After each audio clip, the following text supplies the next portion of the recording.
the more our mind is disturbed, then the less productive we are. When we have that foundation of peace, of happiness and confidence, then we can smash through tasks, as it were. Henry, how are you doing? I'm doing very well. It's a real pleasure to be here.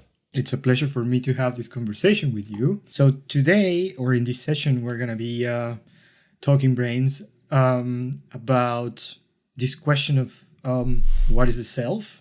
And we're going to be discussing it from a very specific perspective, I would say, from the point of view of the Buddhism, the Buddhist tradition. For that, I have my dear friend here, who I guess for the people that are watching this show now, this is going to be like, oh, is this the Henry that I know from Instagram? Yeah, it's the same Henry that you know from Instagram, the musician.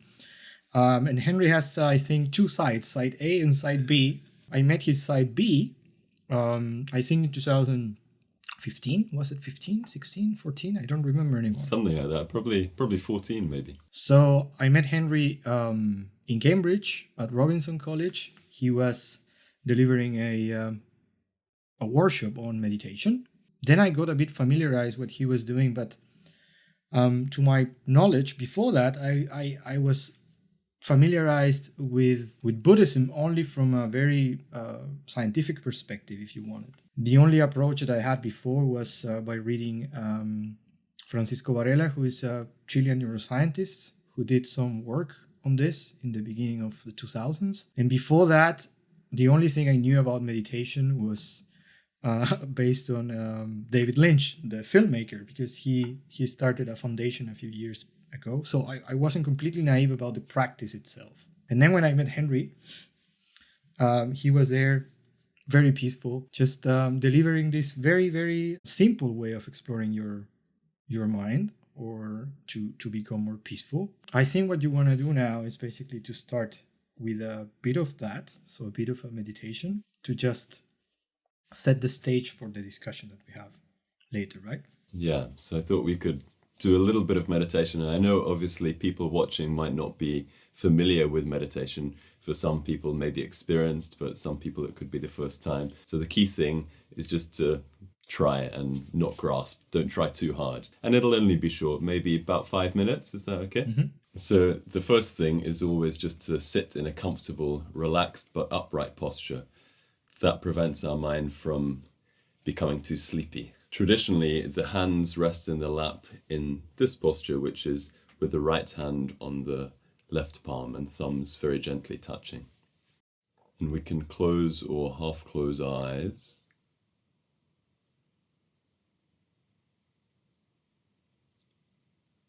And just allow yourself to become aware of the sensations of your body.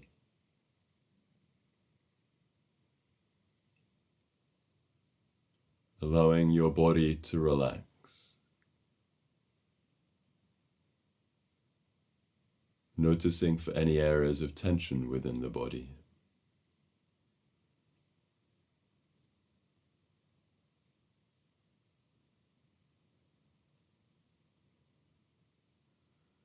And we gently now become aware of the breath.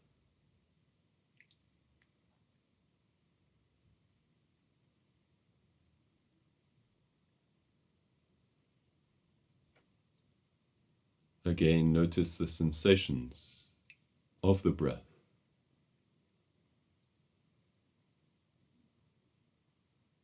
Just becoming present to the sensations of the breath as it enters the nostrils, filling the lungs. In particular, the sensations at the tip of the nose.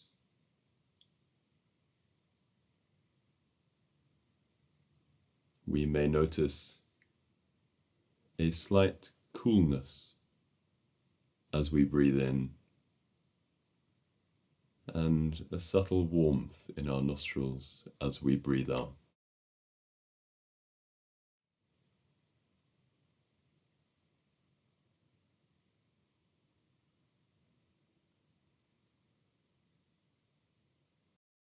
Allow yourself to become aware of these without any mental judgment or comment.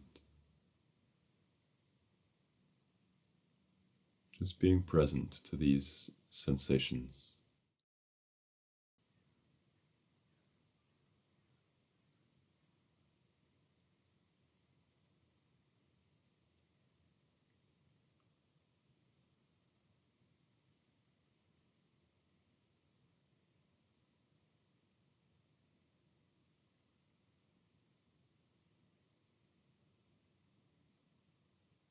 Allow the sensations of your breath to be like an anchor for your mind.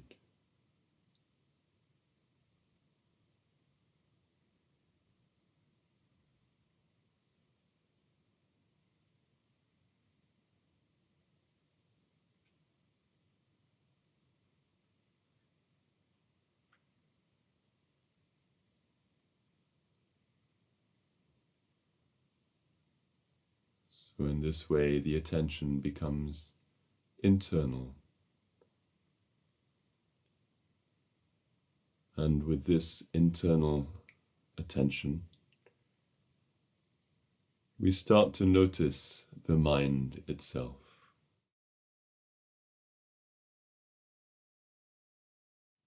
We notice that many different thoughts are arising within our mind.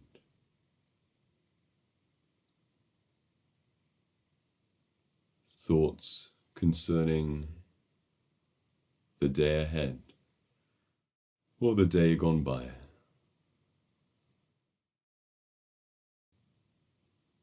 Worries, anxieties, hopes and dreams.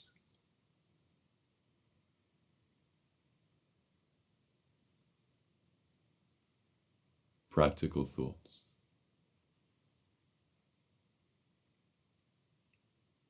Just take a moment now to notice your mind itself, to notice the thoughts that are arising. Again, without judgment, just becoming aware of them.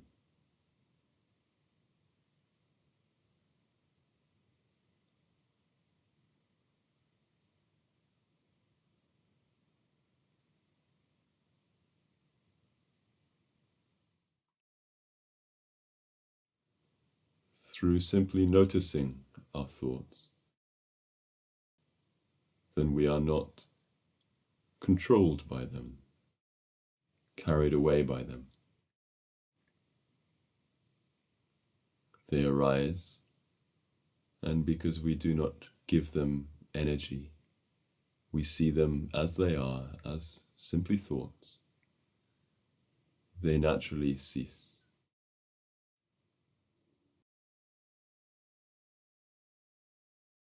You can think of your mind like a vast and deep ocean,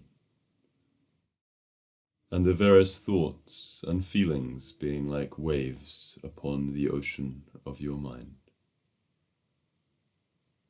These waves arise from the ocean and dissolve back into the ocean.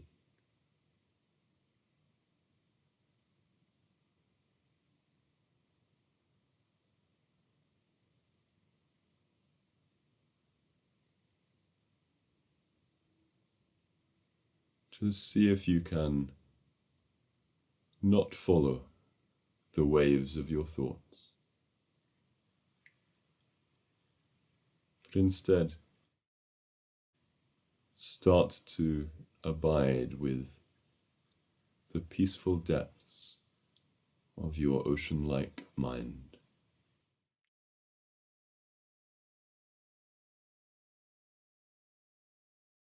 The underlying awareness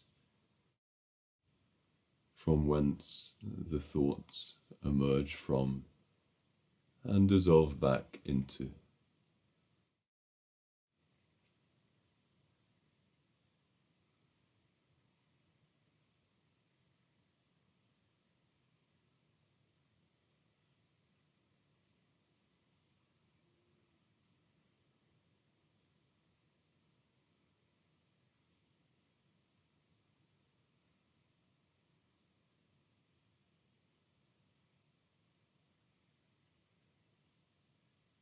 just for the final few moments of the meditation,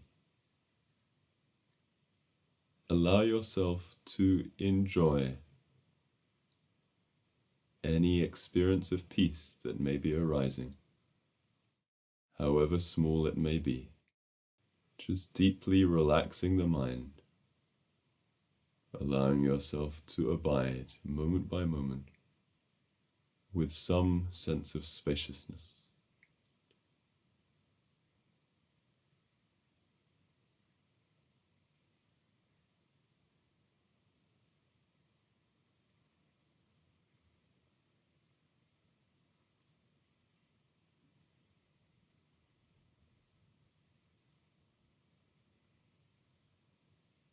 When the turbulence of distracting thoughts ceases and our mind becomes calm, a deep happiness and contentment arises naturally from within.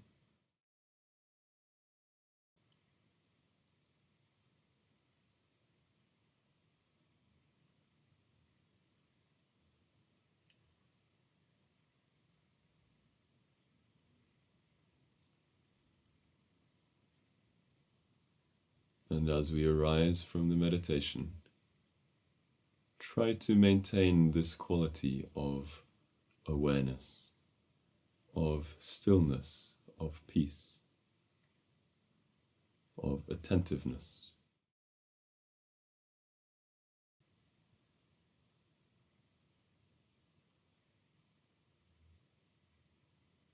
Knowing that most of our thoughts are concerned with things which are transient and fleeting by nature.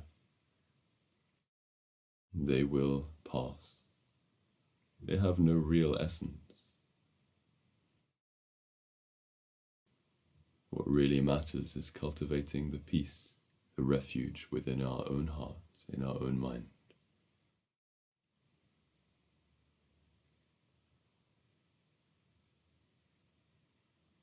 So gently, with this positive mind, wishing to deepen our experience of peace, feeling empowered, we can gently arise from the meditation, becoming aware again of our breath, of our body, of the room around us. And in our own time, we can just gently open the eyes.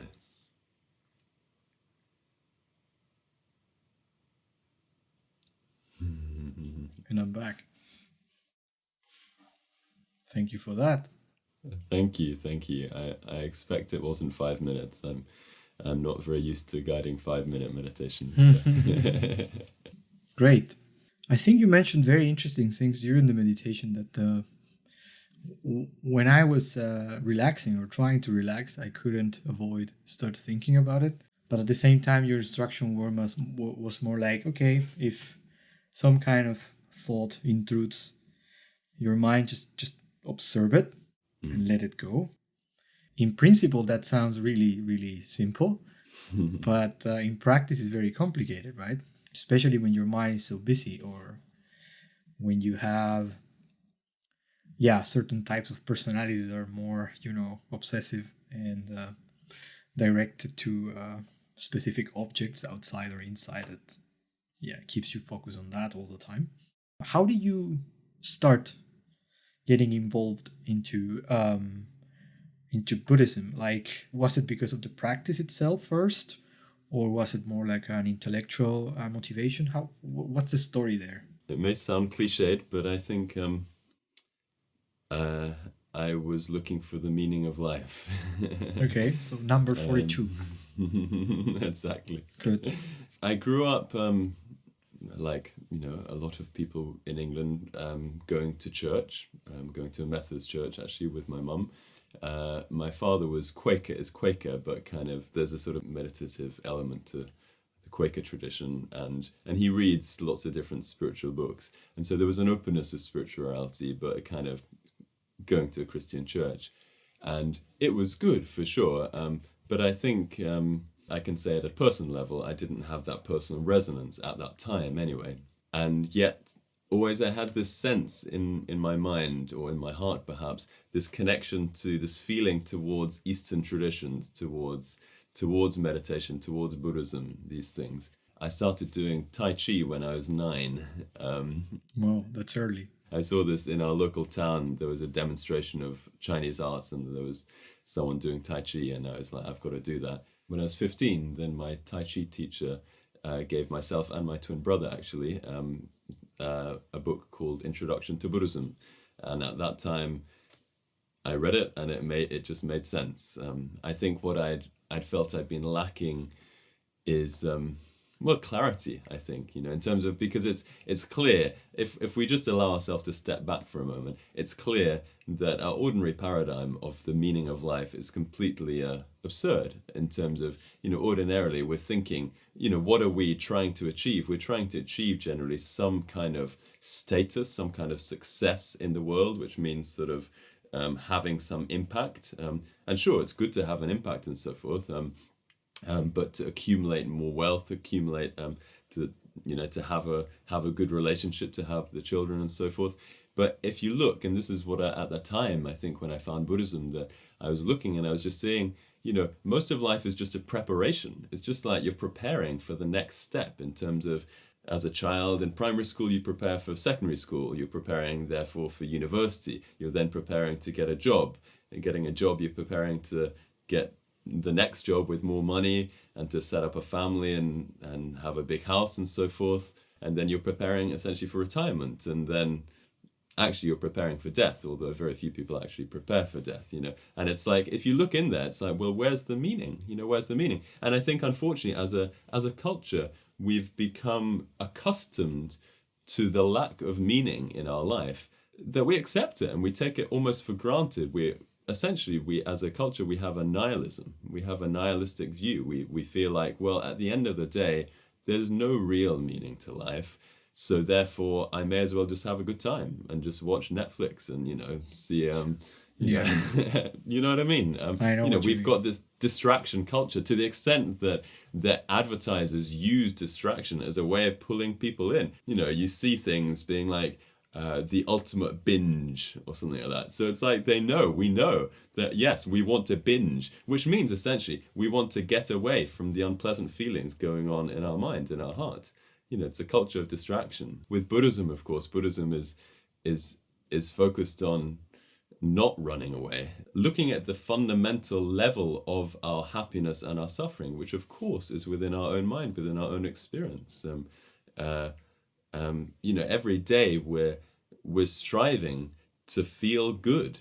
Everyone wants to feel good. That's what we wake up. We just want to feel good. But normally that's not what happens when we wake up. These days we wake up and we grab our phone, and we reimagine ourselves as this suffering person who's struggling in their life and who's not getting this and who's in this place and so on and so forth.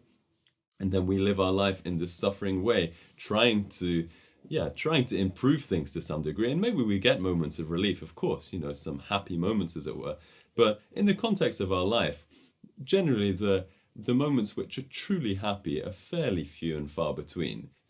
In general, there's this underlying restlessness, underlying anxiety. And when we start meditating, then actually some people are afraid of meditation, right? Understandably, because they're afraid of their own mind, because they think, well, I don't want to look at that. I don't want to go in there because it's dark. That's why. I mean, these machines, that are somehow supposed to help us, are actually, in general, well, they're weapons of mass distraction.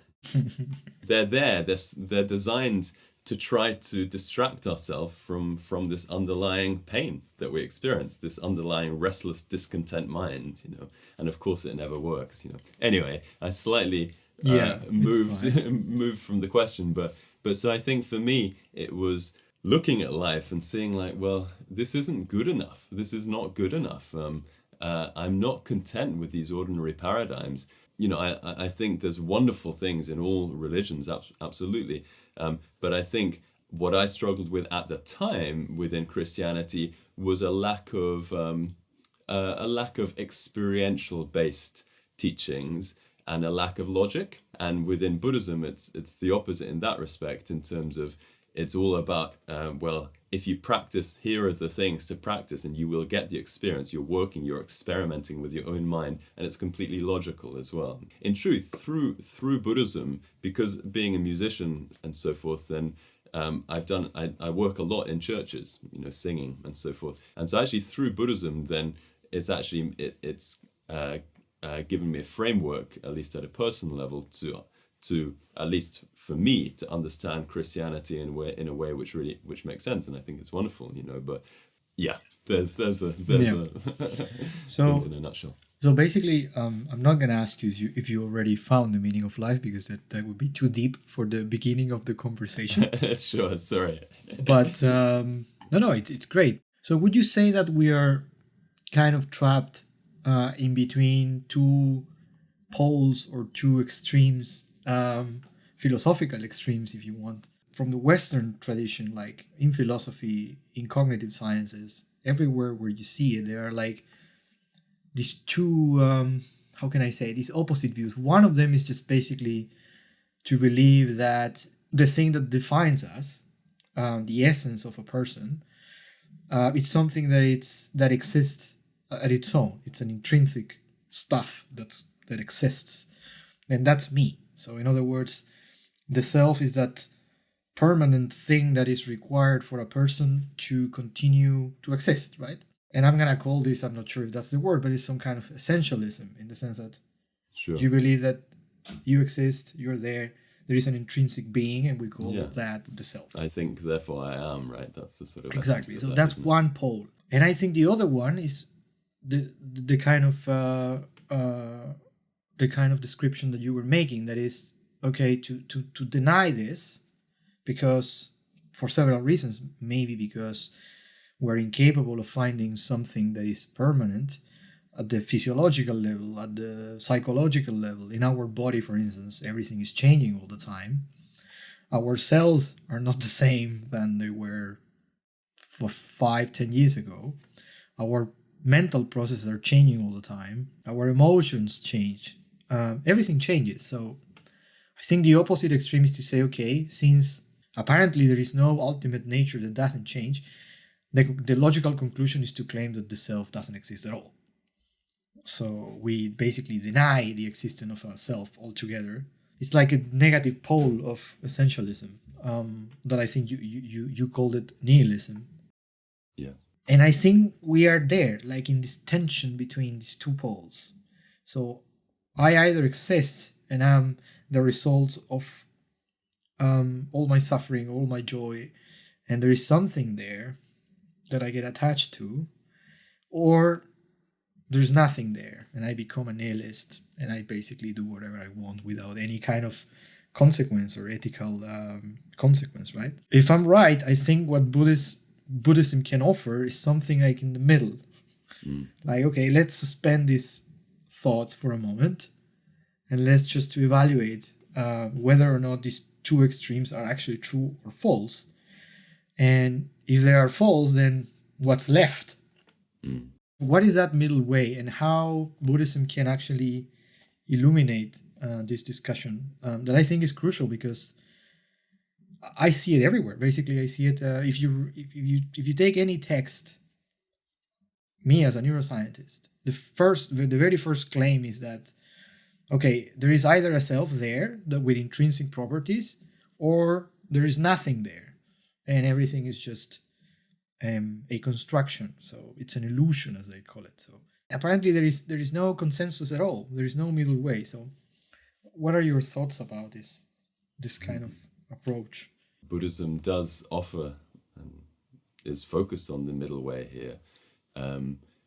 The word for the philosophical school within Buddhism that addresses the existence of things, in particular the existence of the self, is Majimaka. And Majimaka means middle way. this middle way is between the two extremes of existence and non-existence. You know, and for us at our level, as you say, that seems impossible. It seems like, well, either something exists or it doesn't exist. But Buddha said, well, actually, both of those views are extremes. So, for example, in relation to ourself, we might think, okay, well, most of the time we're grasping at an extreme of existence and actually believing I truly am, you know. Yeah. And we're not necessarily thinking that intellectually, but we have what's called in Buddhism innate self-grasping ignorance, which is grasping at self-existence within ourselves. Ignorance in that sense is not stupidity, it's ignorance in the sense of that you ignore something, right? Yeah, it's also stupidity. Okay, great. Good. Because it's a fundamental misapprehension of how we exist. You know, it's so we have the ignorance which believes there truly is an inherently existing self. So in Buddhism, Buddha gave very precise terms, and so he used this term inherently existent self. And so an inherently existent self means a self which exists inherently, i.e., independently from all of other things, you know. And actually, even when you say that, even when you spell it out, it soon becomes ridiculous, because clearly, well, nothing can exist, let alone ourselves, independent from all other things. You know, clearly everything exists in a relationship. You know, so ourself depends upon our body and our mind. You know, this is the basis of imputation for the self. But yet we grasp at ourself as if there really was one, as if there really was an inherently, independently existent one. In terms of, let's think just practically, you know, when we wake up in the morning and we think, you know, if we've got that sort of feeling, that sort of, internally we're grasping at some self which feels, I don't know, down, feels tired, feels lethargic, feels overwhelmed, whatever it might be. And we're not thinking, I who am dependent upon many different factors, dependent upon my body and mind, dependent upon the imputation of my mind. I who am an impermanent transitory thing, am down and depressed and miserable or overwhelmed or anxious. We're not thinking that. We're just thinking, I'm anxious, you know, I'm overwhelmed, and this is me. And we grasp it in those moments. Our everyday experience is of grasping at a real self, you know, someone who appears to be true. We don't think, you know, if we were to think, sure, right now there's some anxiety arising within my mind, so we can say there's the appearance of an anxious self, but I know that this is arising due to various causes and conditions. It's not inherently existent. It's not permanent. Therefore, I know it's going to pass. In fact, if I work on the causes and conditions, then I can change that self into a peaceful self. Yes. So if I get it right, what you're not saying is that the self is equivalent or identical to the body or the mental processes or our psychological states. That's one thing. And second, you're also not saying that the self is something that exists independent of those states, thoughts, or body. Yes. Because to me, the absurd would be to claim, and that's the problem that I have with the idea of the soul in general. So how could something that didn't have any of your characteristics be you?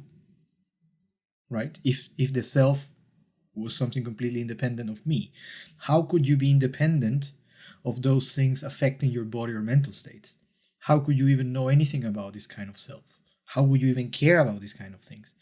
That doesn't make any sense, right?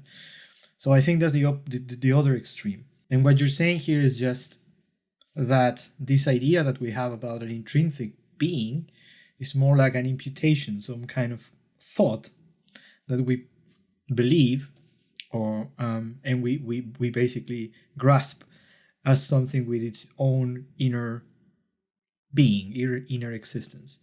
And that's the trap, right? Exactly. There's actually no problem perceiving a self. In fact, we need a self. We have a self. Of course. You know, our self exists, of course, you know. But the problem comes believing there to be a self that is truly there, independent of the mind, you know. That's where the problem comes, grasping at this real self, as opposed to the wisdom view is recognizing the self is merely imputed. It's a correct imputation, but it's merely imputed by the mind on its basis, which is our body and our mind, and it's changing constantly. Yeah, that's screaming for my next question, which is where do we get all of this from? So basically, this body of knowledge that, of course, we cannot even try to explain in its own detail or in its own weight here. But what's the source of all of this? So is it based on teachings? Is it based on a philosophy? Is it based on some kind of practice that we can do in order to realize about this, to have these insights? Is it a mixture of these three things? Where does it come from? Where does this knowledge about this nature of the self come from in your view, or from Buddhism, or from the school that you belong to? Within this world, in this present age, then all of Buddhism arises from Buddha Shakyamuni, who was the founding Buddha, lived 2,500 years ago. And Buddha taught the way to happiness, essentially. I mean, understanding that real happiness is enlightenment. We want to be happy. Actually, really, we want to be enlightened, because enlightenment is true happiness. There's no true happiness other than enlightenment. And enlightenment just merely means knowing, understanding how things truly are, understanding reality. Normally we're caught up in our own fantasies, hallucinations, graspings, and so forth. Buddha points this out. He points out, okay, look at the mess you're making with your own mind, and enlightenment is freeing yourself from this mess, overcoming the ignorance, the fundamental ignorance, and recognizing, well, actually, so this is within this book. Yes, we're gonna post it on the channel. In this book, this is by my teacher, Geshe Kelsang Gyatso.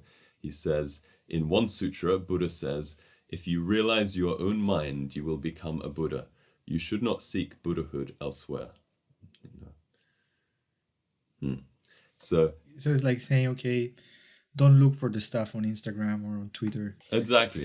Just and dive to within. the extent, exactly, and to the extent too that Buddhas, we say in Buddhism that the real source of refuge is the three jewels, which means Buddha, i.e. the teacher, Dharma, which is the teachings, and Sangha, which is the community of practitioners practicing the teachings. But the real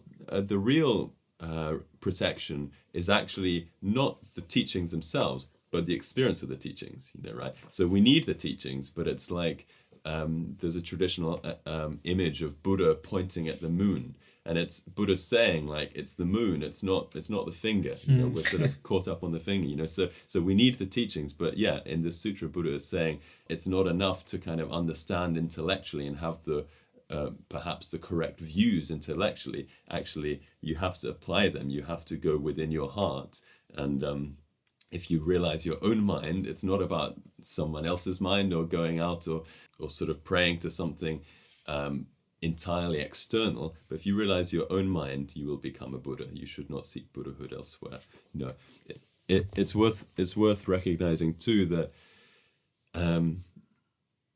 the Buddhist teachings are, they're not, although there's a philosophical element, they're not designed as a philosophy, in terms of they're not designed for to improve intellectual understanding, as it were. I mean, that's a basis for sure, but that's not what it's about. It's like one time, right? Buddha, somebody asked Buddha. They said, "Does time have a beginning? Is there a beginning to time, or maybe time in the universe?" And Buddha remained silent, and he said, "Does it not have a beginning?" And Buddha remained silent. And he said, "Why are you silent? Do you not know the answer to the question?" And Buddha said, "I know the answer, but whichever answer I give, it will just increase your grasping, because you're coming at this from an intellectual, from the perspective of your ordinary self, your ordinary mind. And so if I say one answer or this answer, then it will just increase your grasping and actually lock you into suffering even more, And so, as Buddha said, he's not a philosopher, he's a liberator, a guide to liberation. And within all of Buddha's teachings, then, as it says at the beginning of Geshe Kelsang's book, Modern Buddhism, it says, the instructions in this book are scientific methods to improve our human nature through increasing the capacity of our mind. The scientific methods in that they're verifiable. I completely agree with you. Everyone can do the experiment, Yes. which is on their self, on their own mind, and they will experience these results. Yeah, for those who don't know about these things, I would say that, well, I'm a brain researcher. I study consciousness, and to me, the most amazing thing about just getting to know a bit more about these Eastern traditions is that they have been systematically investigating consciousness. All the questions that we're investigating now with our machines Right. they have been doing this for ages. And it's a very scientific way of doing it as well, because if you don't believe what I'm saying, just repeat what I'm going to tell you, do it by your own and check.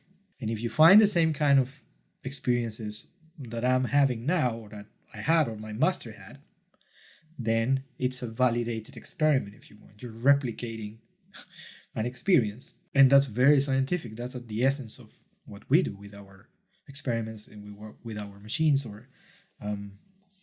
So I think that's beautiful, because it means that the science of consciousness didn't start 35 years ago. Indeed. It started thousands of years Time ago. Yeah. And for some reason it got lost. And the thing is, to me, the first person knowledge, if you want to call it like that Eastern traditions had was so profound, so deep. There was like an explosion of thoughts and teachings and a very rational approach to the mind and to consciousness. And then something happened in between that the whole science of consciousness, if you want to call it like that, I'm happy to call it like that, Sure. disappeared. And it reappeared during the 17th century back again with Descartes, and it became like popular again with the and then basically now we have a very westernized, I'm not saying it in a pejorative way, but I'm saying that all the basically the basics, the philosophy behind what we do in cognitive science for studying the mind, for studying consciousness, is based on basically German philosophers, and from these notions of what the mind is, based on William James and traditions from from Heidegger, from Husserl, from Europe mainly. And I'm not saying that that's a bad thing. I'm just saying that there was a point in which the two traditions clearly departed. And why did that happen, or why do you think such rich description of experience got lost for us, not for them, but for us? It's a good question, and I don't know the answer. I can give a few thoughts as to perhaps why. True spiritual practitioners, and by that I mean people who really sincerely look within, look at their own heart, look at their own mind, have always been rare, in terms of even at the time of Buddha. For sure, people were much more open at that time. But even at the time of Buddha, then obviously the majority of the population were into the same things that most of us are into now, into acquiring better external conditions, basically. So at one level, even in the East, then these things have always been, in terms of the real practice of them, on the fringe, in a sense. And I should suppose that in the West too, I think a problem often comes, right, when you mix religion, well, always comes perhaps, religion and politics, And so I think in Eastern countries and in Western countries, then you had this problem, Christianity becomes a state religion and so forth, which I'm sure, had must have had many good qualities as well, don't get me wrong, but for sure also negative qualities. and the same in the West. And it's curious now, actually, although we generally, the same in the East, although we generally see Buddhism as an Eastern thing, if you go to Eastern countries, like, I don't know, Korea, China, Thailand, Singapore, so forth, in general, the Buddhism that they practice is not doesn't bear much resemblance to the Buddhism that Buddha taught, because it's become cultural. It's a cultural tradition for them, and so, for example, it's very normal in Buddhism in the East to make for Buddhism to manifest within ordinary people's lives as making offerings to the temple. Making offerings so that your children do well in their exams. This sort of thing, basically just entirely worldly. Buddha also prophesied that that over time the teachings would degenerate, in a sense, or at least the practice of the teachings would degenerate. And he actually prophesied that at about 2,500 years after his birth, then the teachings would start to flourish in the rest of the world, which as we see is happening. Because it's curious, if you look at people's minds, or if you look at culture, if you look at the world, generally we think that that the world, we're improving as a civilization. We tend to believe that, yes. We tend to believe it, But if you look, even if you look within our own experience, now and 20 years ago, 30 years ago, whatever it may be, we see the level of happiness is lower. The level of suffering is higher. The level of anxiety is higher. The level of stress is higher. It's always been high, as it were, in recent years. But it's higher and higher and higher each year. It's now very normal, right, in schools for children to have anxiety. Even in primary schools for children to be having anxiety, which, 20 years ago was just completely unheard of. And that's only 20 years. I mean, it reminds me very much of what Geshe Kelsang says at the beginning of this book, Modern Buddhism. He says, this is just in the introduction, he says, in recent years, our knowledge of modern technology has increased considerably. And as a result, we have witnessed remarkable material progress, but there has not been a corresponding increase in human happiness. There is no less suffering in the world today, and there are no fewer problems. Indeed, it might be said that there are now more problems and greater dangers than ever before. This shows that the cause of happiness and the solution to our problems do not lie in knowledge of material things. Happiness and suffering are states of mind, and so their main causes are not to be found outside the mind. If we want to be truly happy and free from suffering, we must learn how to control our mind.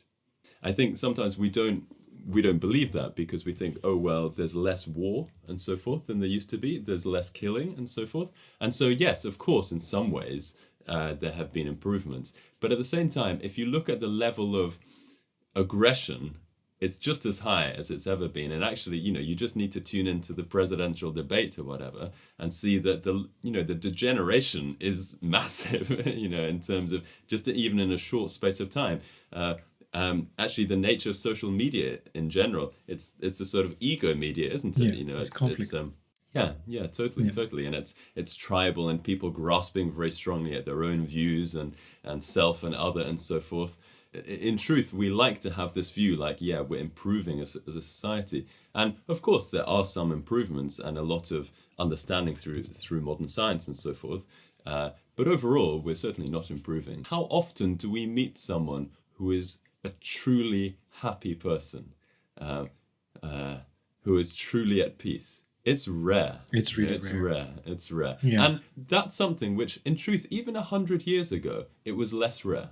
It was less rare. Obviously I wasn't alive 100 years ago, but, if I talk to, my father's in his mid-80s and so forth, and if I talk to people and get a sense, it's like, well, actually, it wasn't so rare back then. And that's even in a short space of time. And it's said that at the time of Buddha, then actually there were many people who had very pure minds. Pure is a term we have to be careful of because it can sound kind of pious and so forth. But pure in the sense of without without ego, without selfishness, just sincere, relaxed, happy, peaceful. So it's sort of, I know I've darted around your question, said many different things, but sort of, I guess those are a few thoughts. There's also, of course, there's Buddhist teachings on karma, which is another thing entirely, but understanding actions and effects. And so these things are part of bigger cycles than we understand. I definitely agree with you in the sense that the perceived happiness, I guess, has dropped importantly during the last, I don't know how many years, but it is true as well that materially speaking, we're better than ever before. So we are living in the best possible world, as I like to put it, in terms of the opportunities, in terms of material things. Like the amount of wealth in the world is gigantic. But even though that's the case, apparently that's objectively the case, you have this sense of dissatisfaction that is growing faster and faster. Yeah, because the mind has not been developing.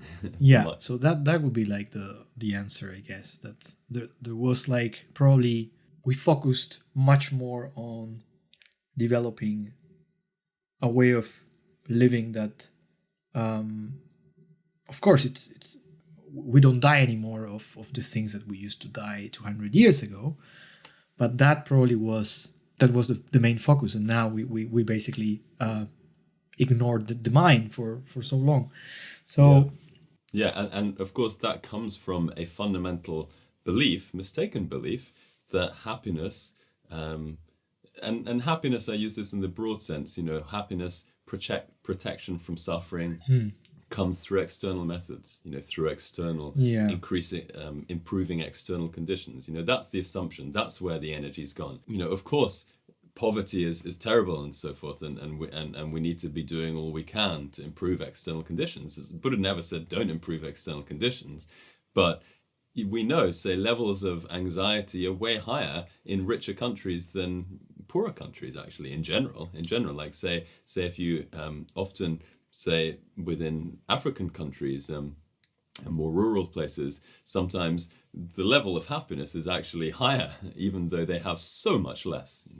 One thing that like blew my mind when I heard this from the very first time was that from a Buddhist perspective, basically the natural state of mind, your most basic grounded state of mind, of consciousness, I would say, is peace, or is rest.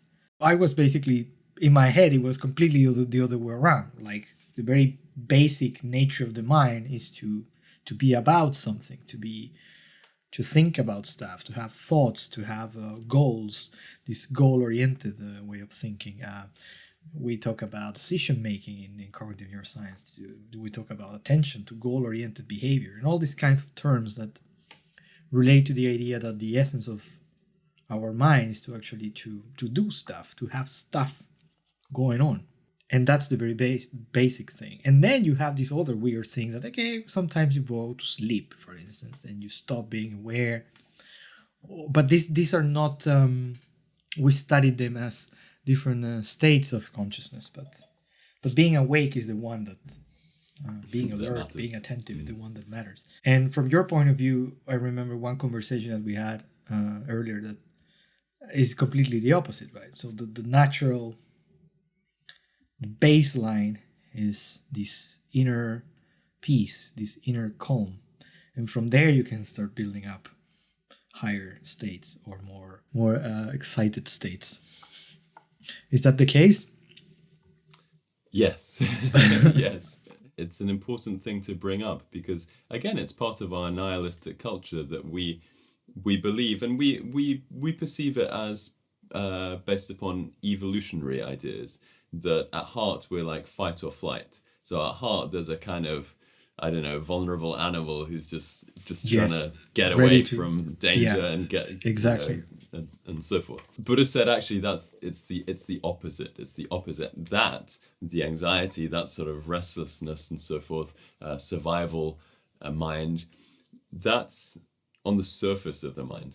on the surface of the mind. But the point is, again, that Buddha wasn't talking about these things in a philosophical way. He was talking about things through experience. And obviously, we did a little meditation right at the beginning. Yes, we did. Everybody will have different experience with that meditation, but hopefully at least some people got some taste of peace, some just slight reduction of the busyness of thoughts, and you see that when the mind becomes still, when we stop agitating the mind, then peace naturally arises. It's a bit like, I've got this bottle of water. It looks like something else, but it's actually water. It's actually water. It's got saffron in it. I use it for my offering not vodka. No vodka. If I shake this water, then the water is disturbed, and that's what our mind is like. It's disturbed. And let's say if this had loads of sediment in it, like sand and stuff, then it would be very murky. And normally this is our mind all the time, and we're like, okay, I need to go and get an iron or something to kind of iron over it or something. But actually, all we need to do is stop shaking it. Just stop shaking it, and it naturally becomes still. And then naturally the sediment floats to the bottom, and it's clear. And that's the nature of the mind. That when we stop agitating it, then there's a natural peace, there's a natural clarity, there's a natural stillness, there's a natural joy, there's a natural happiness, all these things, and that, of course, is fundamentally different. But just to pull up again on something else you said, it's actually not inactive. Sometimes we have this, it's a duality really, thinking that either you're peaceful or you're productive, essentially. Yeah. We associate. That's, I think, part of why a lot of successful Westerners don't want to, modern people, shall I say, don't want to be involved with meditation and things like that, because they think that just means chilling out and kind of being content and therefore not accomplishing anything. It's not productive. Exactly, yeah. But it's actually the opposite. It's the opposite, because we know that the more our mind is disturbed, then the less productive we are. Isn't that true? The more we're feeling overwhelmed, stressed, and so forth, the less we're able to accomplish our tasks and so forth. When we have that foundation of peace, of happiness and confidence, then we can smash through tasks, as it were. And it's that understanding. I'm just gonna finally on this topic, just read this little section. This is from Geshe Kelsang's book, How to Understand the Mind. And so Buddha said that there are specific things within the mind which are causing us suffering. And he called them delusions. And delusion is a strong word, but I love it because it's exactly what it is. So for example, there are three main delusions. There's anger, attachment, and ignorance. These are the sort of three root delusions, Buddha said. And we know all of them, well, especially anger and attachment, we know them clearly. When we're angry, then what's going on is we're perceiving someone or something outside of ourselves to be a true cause of suffering. It's like, I'm angry with you, I'm angry with this, because this is making me unhappy. But it's ludicrous when we stop and think about it, because they don't have the power, the situation, the person, they don't have the power to inject painful feelings into our mind. They don't have that power. Even if they were doing something to our body, it's still, they don't have the power to actually access our mind and make our mind unhappy and disturbed. And so clearly that mind of anger, it's a delusion, it's false. It's false. And then when we get angry, then we're caught up in being like, oh, they hurt me, this sort of thing. But then when we settle down a bit, then we realize, oh, actually, you know what? I just had some unrealistic expectations, basically, and it was actually they're fine. They were suffering as well, or whatever it might be. So that's anger. And so we see it's a delusion. Attachment is actually the basis of anger. And with attachment, it's kind of the opposite. We're seeing something perceived to be intrinsically separate from our mind as a true cause of happiness. So it's a fantasy basically. So we're seeing another person, another situation, and we're thinking, oh, if I had that, I would be happy. And the curious thing about attachment is that anger feels painful. Like, we know anger hurts, anger's painful. Sometimes we think we need it, we don't, but it's painful. Attachment, on the other hand, feels like it's leading us towards happiness, because it's like, my happiness is within this situation, and so then we can put in a lot of energy to accomplish this thing, to try and get it. But of course, again, it's based upon this hallucination, this ignorance, believing that something outside of ourselves, outside of our mind, has the power to make us happy, has the power, as if it could magically inject good feelings into us. And again, it's not possible. And we know it because we've tried it again and again and again. We've desired something strongly, and we've got it, and maybe we had a few moments of temporary happiness, temporary enjoyment, but swiftly they departed. And actually, if we kept on indulging in that thing, it becomes suffering. Someone might say, okay, yeah, that's fantastic, but some people find their purpose on being triggered by external factors. Let's say when you become a father or something like that, you start, I have heard this so many times, that they find the meaning of their lives based on the fact that they now have someone to take care of in the form of a child. So I find some true in the description that there is possibly a finite, if you want, source of happiness under certain circumstances, like becoming a father or having a partner, etc. They're not false in the sense that they are providing a framework for happiness. What I agree with you is that possibly that kind of framework is very finite, so it's temporal. So where is the happiness coming from in that situation? Is it coming from the child themselves, or is it coming from the mind of love towards the child? Yes, I'm with you. It comes from the mind of love. Yes. But it points towards an object, of course. That is the child. Yeah. Absolutely. So but the happiness itself comes from within. Okay, I totally get it. So yes. So the delusion is basically the belief that the arrow of happiness comes from the outside object towards you and not the other way around. And that's attachment, because then we think, you make me happy. The you is a very specific, limited person in a box who has to fulfill these certain criteria to make me happy. And when you step out of that box and do other things that I don't like, then you make me unhappy. Yeah, exactly. Yes. Whereas love, mind of love, is thinking, I want you to be happy. You matter. And that mind, then you can do anything, and I'm still going to be happy because I've got that inner love, which is protecting me, driving me, guiding me, and so forth. It's a reality-based mind, actually. Buddha said minds of love, minds of compassion are based upon reality. The reality of understanding our mind, understanding interdependence, understanding the nature of others, how others are just like us, just wanting to be free from suffering, wanting to be free from problems, recognizing that we depend upon all living beings, actually. Our body comes from others, the food we eat provided by others, the language comes from others, everything comes from others. So this is reality. Love is reality. So we say there's these reality-based minds, which sometimes we pop into, and actually already now the happiness that we currently experience comes from the level that we're in touch with these reality-based minds of wisdom and compassion, essentially. Mm-hmm. But then there's these other minds, which Buddha called the delusions, anger, attachment, ignorance. There's also things like pride, jealousy, which come.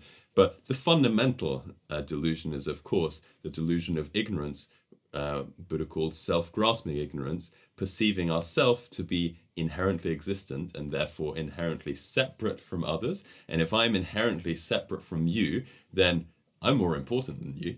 And if I'm more important, but I'm also fundamentally separate, so I'm fundamentally alone, then I need to get things to make myself feel better. And then if I don't get them, I'm going to be angry. And so you see that everything arises on the basis of this self-grasping ignorance. But as Geshe Kelsang says, if we did not have delusions, we would experience only peace and contentment.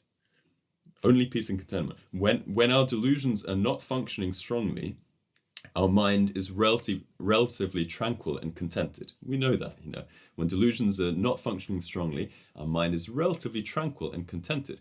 But as soon as anger, jealousy, or desirous attachment arise, they destroy our peace of mind like a sudden storm, destroying the tranquility of an ocean. Even if we are in good physical health, when delusions manifest, our mind becomes ill at ease. And we know that, again, because we can be like on holiday in the most beautiful place in the world. And we're miserable. But miserable. Totally. Because it's the delusions. Whereas sometimes we can be in the worst conditions and so joyful. I remember one time I have some food allergies. I'm allergic to nuts and so forth. And I was in China at the time, and I don't speak Chinese. I mean, 一点点, but I don't speak Chinese. And I ate something which had peanuts in.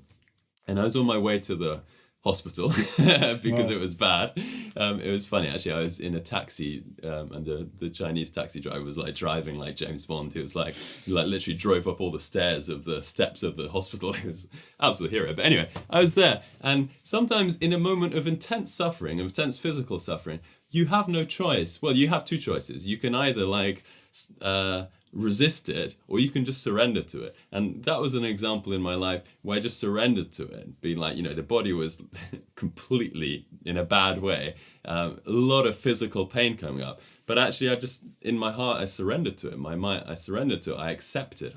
Patient acceptance, and I was joyful. It was joyful. It was very peaceful, very wonderful experience, even though such a painful experience in a sense, and we know this, people experiencing cancer or anything, even Tibetans who were tortured by the Chinese government, soldiers and so forth, back at the time of the Chinese invasion and so forth.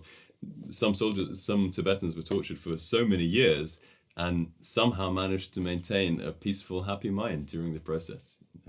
So basically, when you stop thinking, if you want, is when the mind actually settles. And the proxy for that is that what we had with the meditation, is that when you for a moment you stop caring about, or you start just being a spectator of your thoughts, suddenly there is this peace that starts emerging slowly. Actually, it's when you stop grasping that the peace arises, because actually the nature of the mind is to think, is to perceive, is to cognize, and we need thought in terms of minds like love, even a mind of wisdom, even a mind of peace. There's a level of thought within that, but it's when we stop. For us, it seems like when we stop thinking, we become peaceful. Really, that means when we stop agitating the mind, when we stop the delusions, when these conceptual minds, which are conjoined with delusion, with ignorance, when these subside,